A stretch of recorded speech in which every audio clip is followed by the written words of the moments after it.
I'm Jim Richards. I'm Professor of Biomechanics here at the University of Central Lancashire, and I'm the research lead for the Allied Health Research Unit.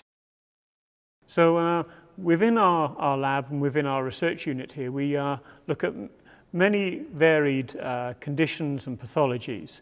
We have got a wide range of different research themes, which go from anything to do with musculoskeletal through to neurological conditions, and also an area which is very much growing within our research is looking at devices that interact with the body.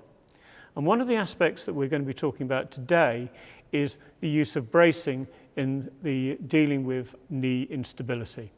So the systems we use to analyze the effect of the bracing are a 10-camera infrared movement analysis system, which is a QualiSys system, a 4 force plate AMTI system, which we then link with the QualiSys system, and then we can also study the EMG or the electromyography from up to 16 muscles with a DELSYS EMG system. So combining all this information, we can work out the dynamic angles and the dynamic changes in all the different planes, but we can also work out the moments and how the muscle activity also change in all the different directions and all the different planes.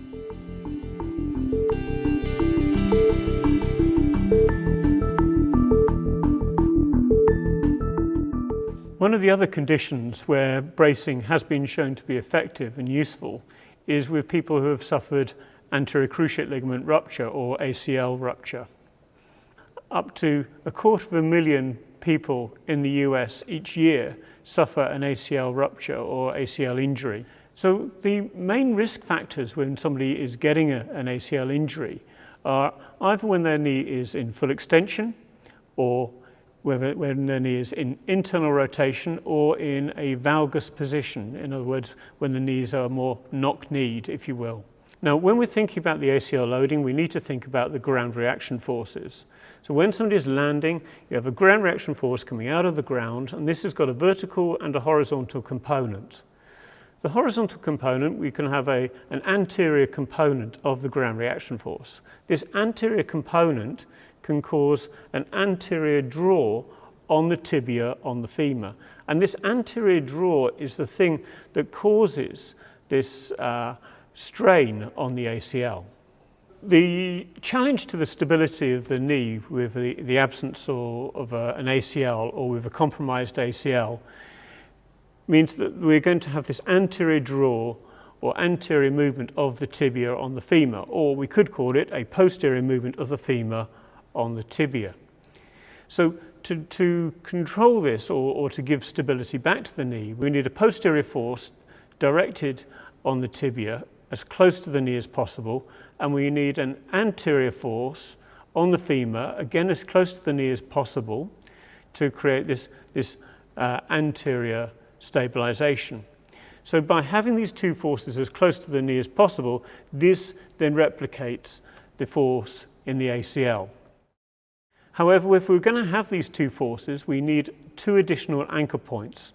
One on the calf, so we need a calf anchor point, which is going to be more distal to the knee, and we also need an anchor point on the thigh, and this needs to be more proximal to the knee. So together, these give us our 4 points of force system.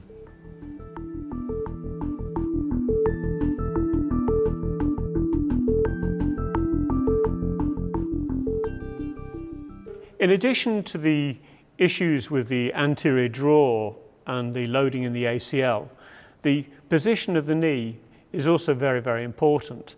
And it's been shown that as the knee approaches to full extension, then there's a greater risk factor for the ACL injury.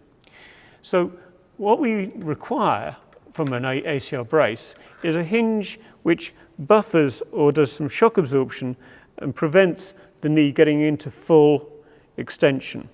In preventing the knee from getting in full extension, then we are protecting the knee by increasing the involvement of the quadriceps and the hamstrings.